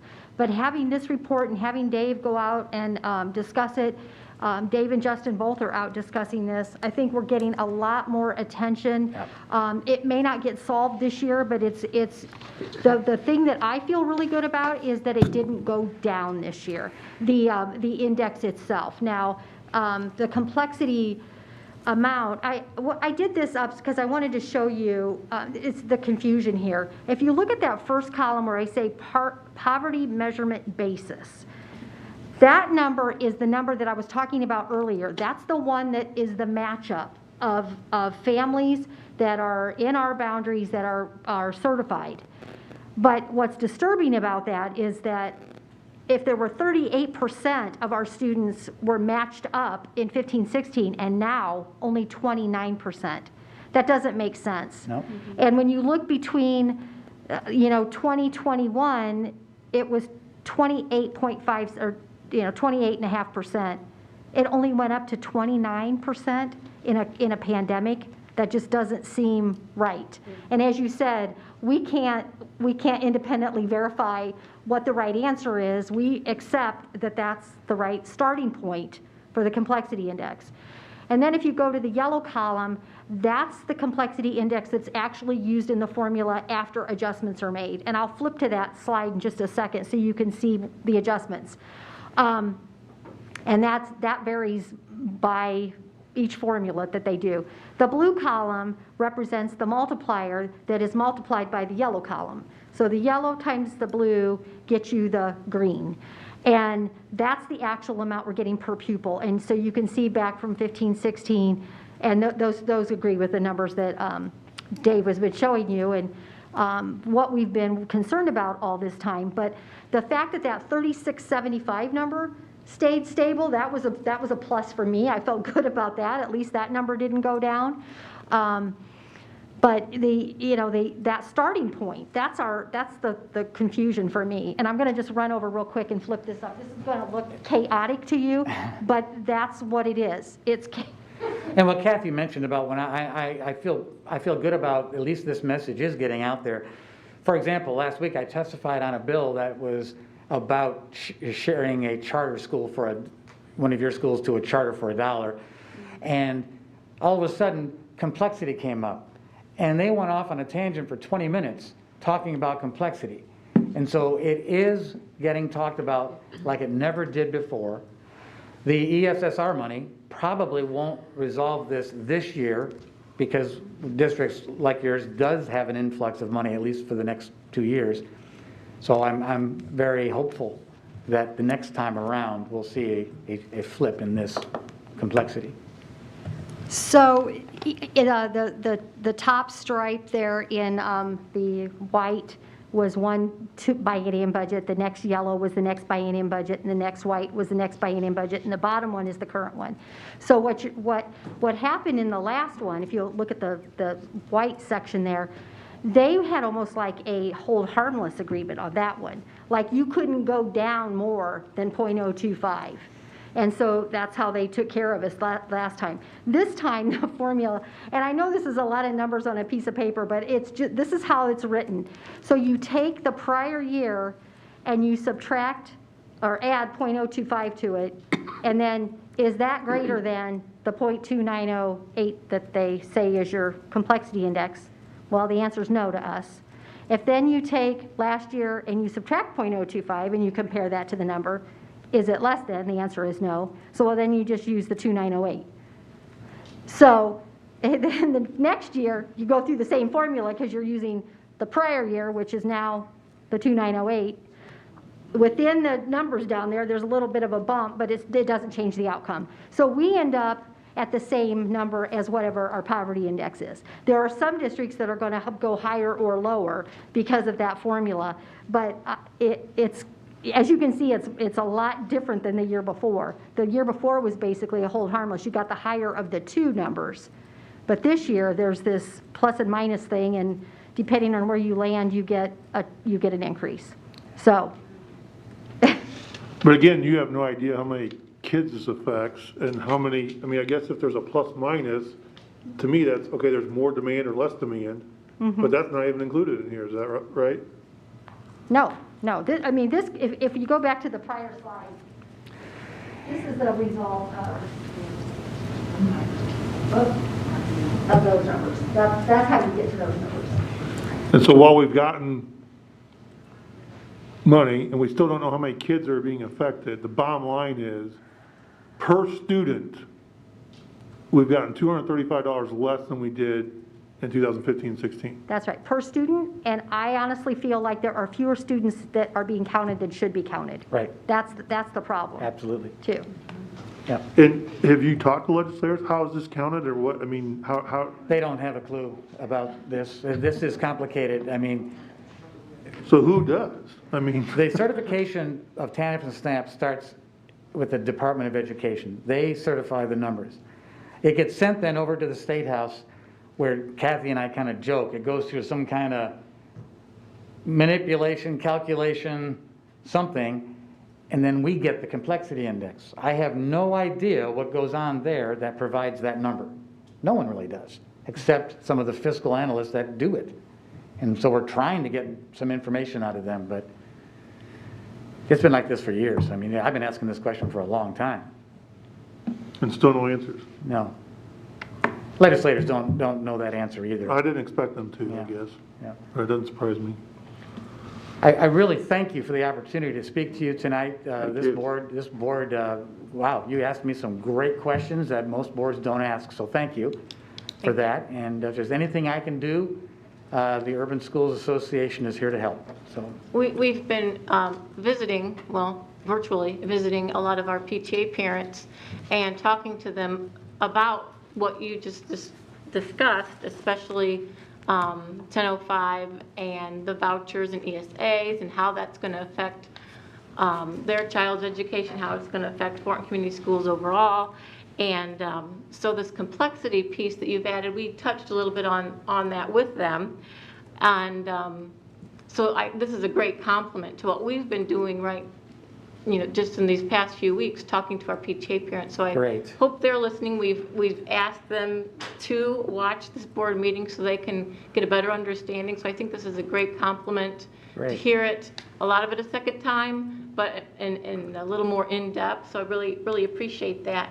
And Kathy, since we're asking our parents to write their legislators, we've told them about 1005, where it's at, what they need to, bullet points they need to talk to with their legislators, and we've told them that when the budget comes out that, we are concerned about complexity. So at this point, what do we want our parents to ask our legislators as far as the budget? I think that we would want to, I guess we would want to ask the Senate legislators to make sure that complexity funding is either maintained. We wouldn't want it to go any lower than that, but we want it to be improved is what we want. So I think if you look over time, how much we've lost, that's the real thing, and we'd like to see ourselves back to where we were back in the day. So we'd like to see complexity funding reinstated, I guess maybe is a better word to use, back to how it was before. And I would add that instead of a philosophical part of this, Indiana can't afford it.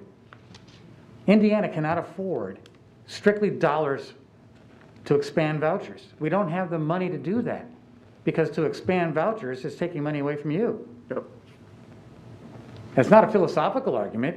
Indiana just can't afford it. While you're here, I'd be remiss if I didn't ask, I hear that there's been discussion of just eliminating complexity altogether. Is that an accurate statement? I have not heard that. Okay. That would scare me. You heard what?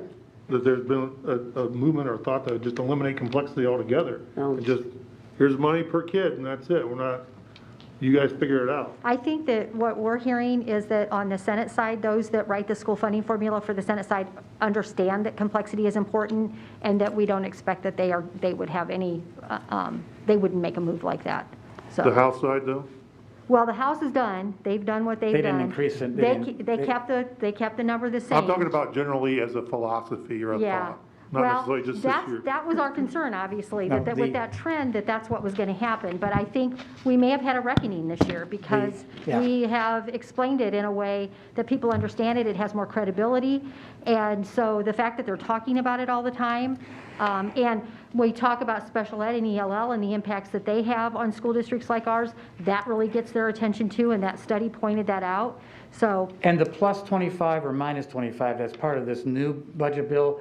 We saw the House runs last week, and you know how I presented to you that some of our low complexity districts were receiving much more funds? That doesn't seem to be the case anymore.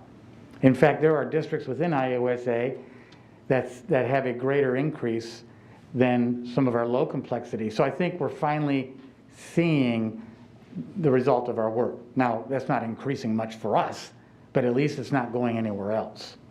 So we're making progress. Any other thoughts, comments? No, just thank you so much. Thank you Thank very you. much. Yeah, Thank you for the spending opportunity. time with us.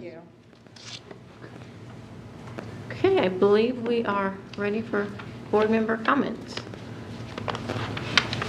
No additional comments this evening, thank you. So I'm going to just highlight Whitney Young Early Childhood Center. I do have their shirt on today. They have a cute little mascot that has a little stick figure that says mask up on it. I was scrolling on Facebook and I saw Forward Indiana, which is an organization that is helping to reunite communities and encourage collective awareness and action. They have these different really cool food pantry lockers that they have in different areas of of the city, mostly on the southeast side. And they're painted beautifully. They've had local artists come and paint them, and I don't know if you've seen them but they're awesome. So the kids that go to Whitney Young, sometimes they get driven in or they ride the buses in, and so they start seeing the pantries, and they wanted to know what it was about, which began a really awesome conversation about what's going on in the community and how to be of assistance.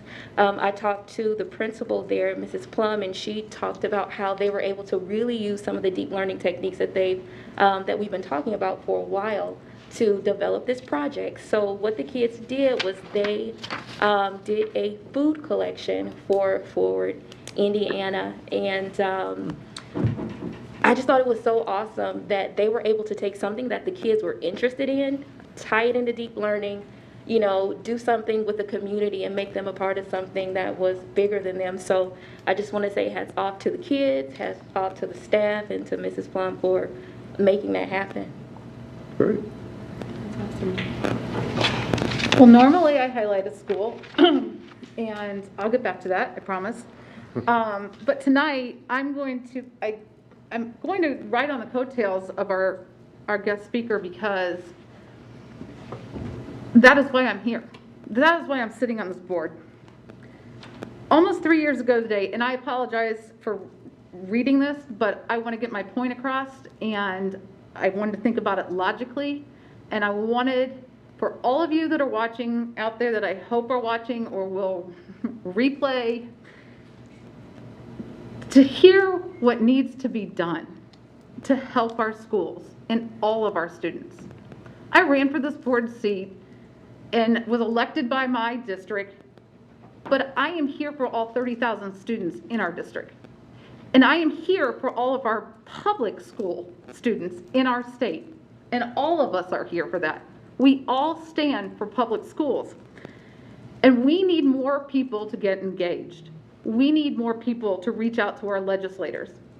So I wrote this tonight because this is my passion, and I want it to be more people's passion. So almost 3 years ago to date, as a parent, I found out that Fort Wayne Community Schools was intending to eliminate honors classes. I did my best to ask the questions, gather the facts, and show up at the board meetings with a large group of concerned parents and express my concerns. Had I not heard about, asked the questions, and showed up, it would have been too late. From that time on, I decided I was going to be a more informed parent. I attended board meetings, work sessions, started to read all I could, not only about my school district, but public education in general. I attended education forums and screenings about voucher and charter school systems. I attended the Red for Ed rally down at the State House. And I even helped organize, alongside with my other board member, Noah, an event here in town with our own now former superintendent, Dr. Jennifer McCormick. My eyes were wide open to the defunding and the challenges public schools are currently facing in the state of Indiana. It was also at this time I started to meet more public education advocates from around the state who became my mentors. I was listening, reading, and learning from them, and I still am. One of those mentors for me, many of you may know, her name is Phyllis Bush. And Phyllis was a teacher at Southside High School and then became one of the most vocal public school advocates around the state.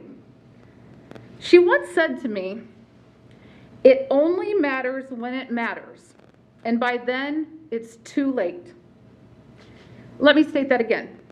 It only matters when it matters, and then it's too late. And I'm going to give you an example of what she meant by that quote.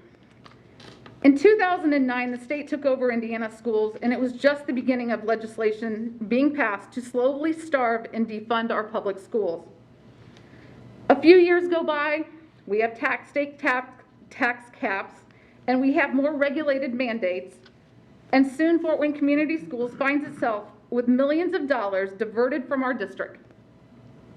Other than those who are truly immersed in education, no one is paying attention, including me.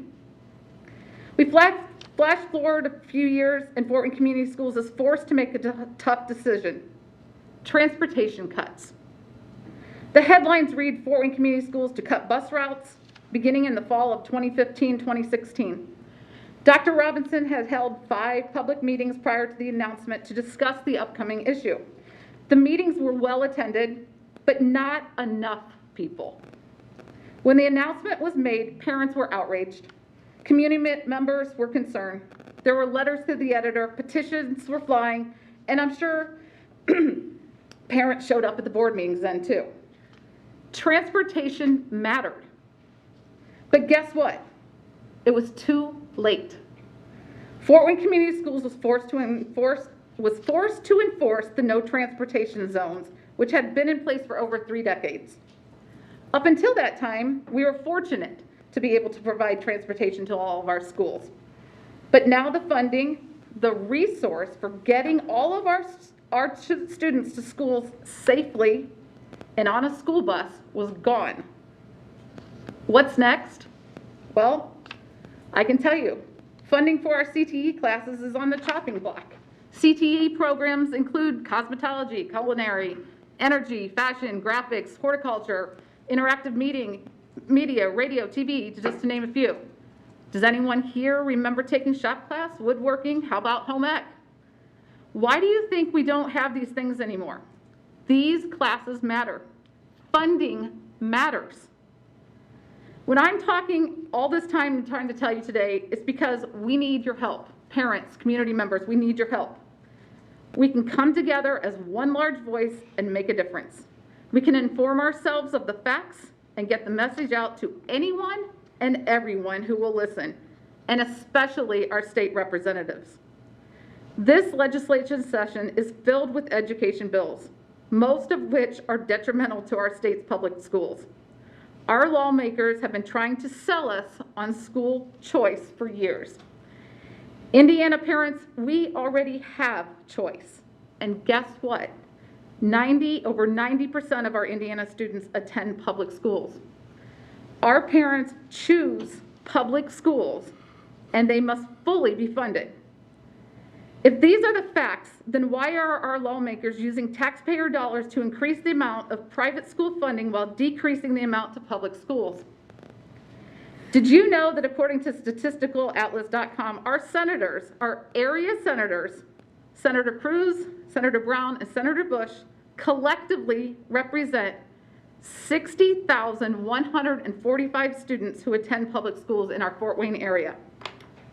They also represent 14,555 students who attend private schools. Maybe it's just me, but I believe that if public schools have 60,000 students and private schools have 14,000 students, the majority of our tax dollars should be going to our public schools. At this point of the session, we need to be reaching out to our local senators. These bills have already passed through many of our representatives' hands and now rest in the hands of our senators, Education Committee, and our governor. Parents and community members, this legislation session matters. Please don't let it be too late. Call on your legislators. These are the people who were voted into office to represent your voice. Please tell them you support public schools, and they should too. Vote no to HB 1005. And that is my passion, and that's why I'm here. And I'm sorry to have taken up most of your time, but this is what we need to do now. Now is the time. Reach out, get more people involved.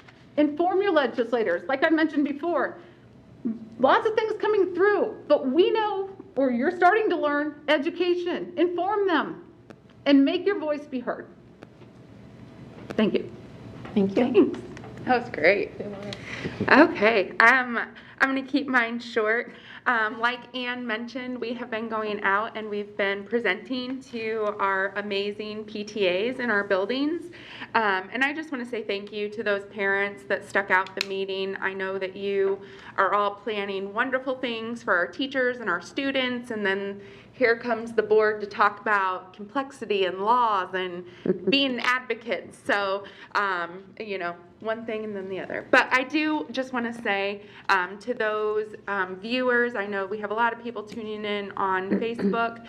If this is something that you would like the board to come out and talk to your church group, your workplace, we'd be more than happy to stand on the top of the buildings in downtown Fort Wayne and shout it to our entire community. So please feel free to reach out to us. We would love to talk to you about all of these things. Thank you. Julie?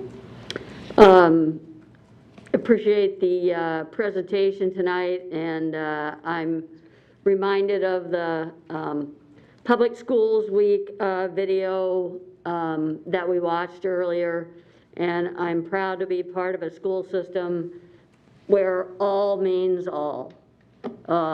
Every student, every family is welcome at any of our schools, even those who spend all their ESA money in 9 months and then, oh, guess what, I got to come back to my public school. But they are welcome. So I still say that this country, one of its strengths is the public school system, and it pains me to see, you know, the attacks on it in Indiana, but maybe through the work of Dr. Marcotte and others, we can make a little progress. I hope so. Thank you. Thank you. Noah?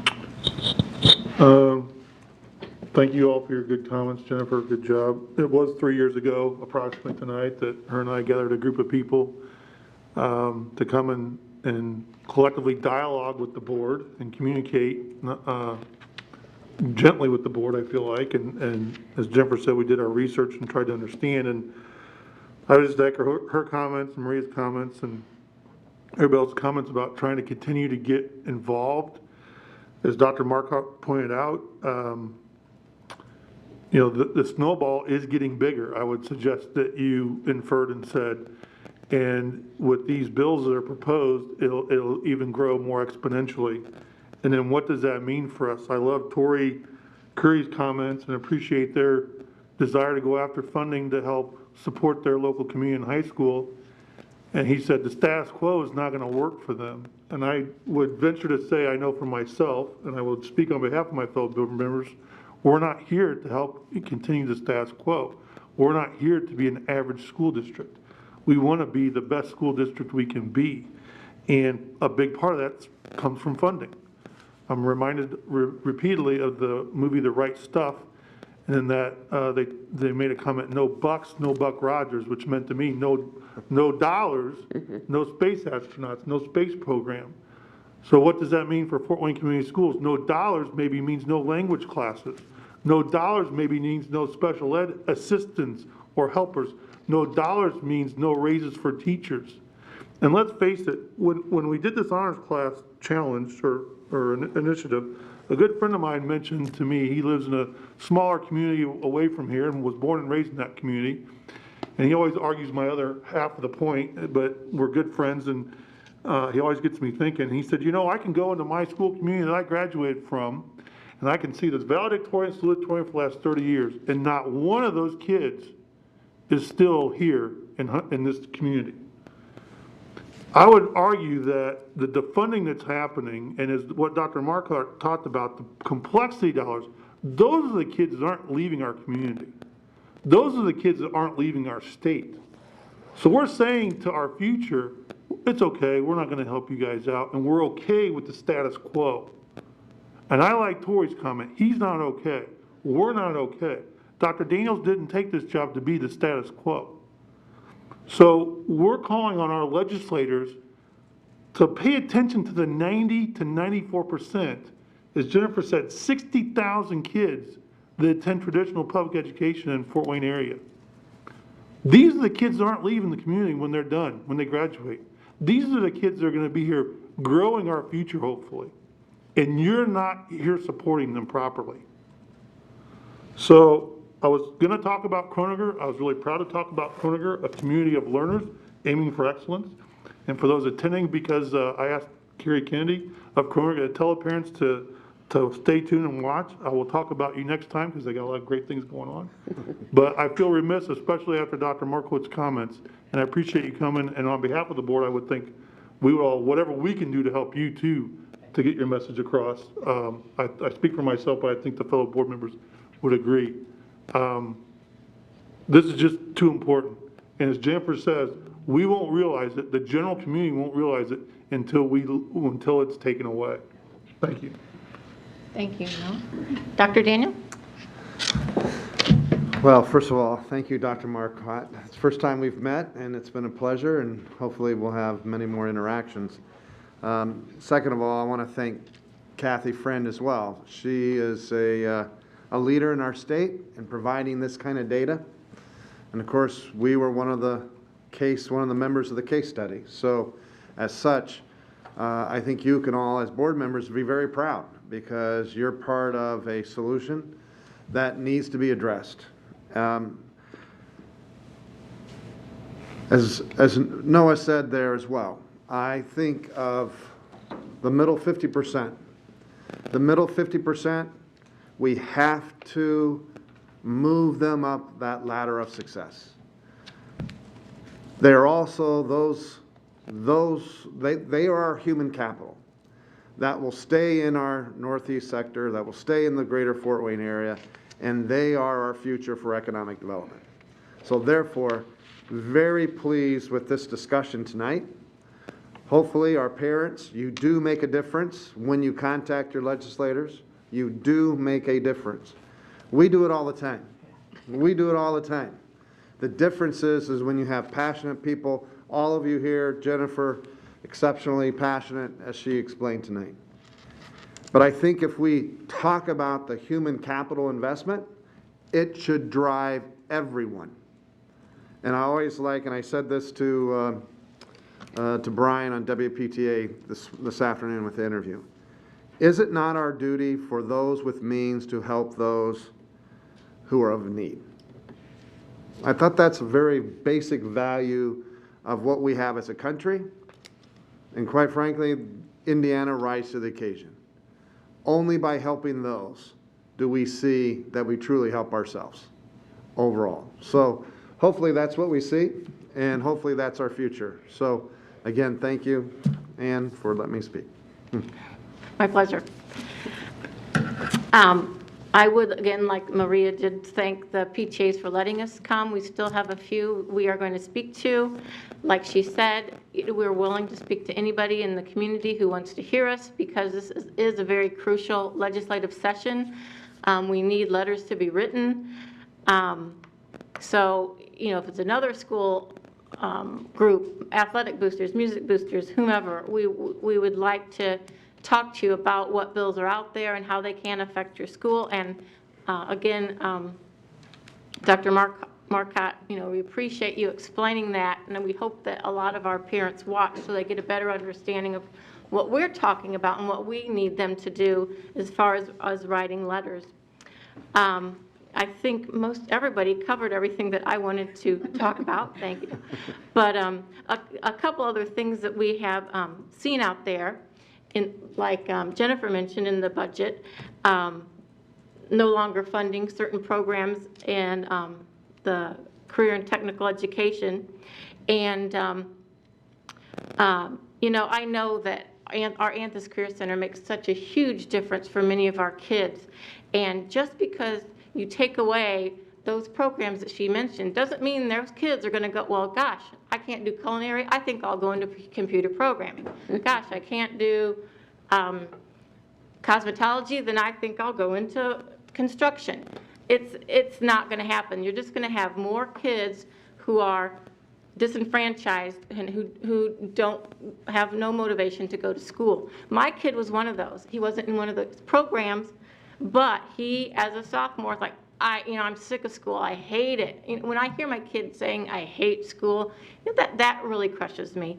And then he heard that Anthus had a computer programming course, and you know, he lit up. He was so excited. So he applied. He started with, I think, computer repair his junior year, and then he did computer programming the second year. And, you know, it motivated him. He was excited.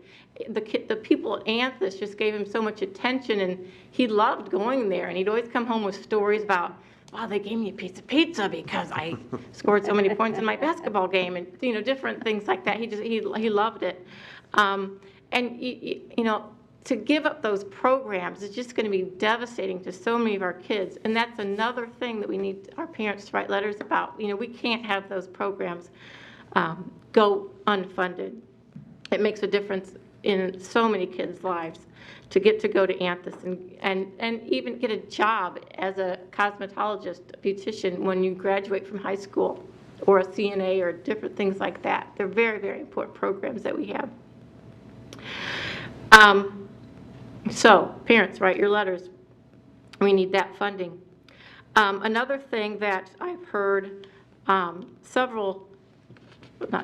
two, okay, right, two legislators so far, I'm sure there'll be more, said that we don't fund students, or we fund, I'm sorry, saying it wrong. We fund students, not systems. But if you've read the Indiana Constitution, Article 8, Section 1, it states, "It shall be the duty of the General Assembly to provide by law for a general and uniform system of common schools, wherein tuition shall be without charge and equally open to all." So, public schools is where our funding should go. Please, parents, write your letters, ask them to stop 1005. ESAs, vouchers, we need an end to this. So, that being said, is there a motion So to moved. adjourn? Second. All right, meeting adjourned. Thank you. We get to vote?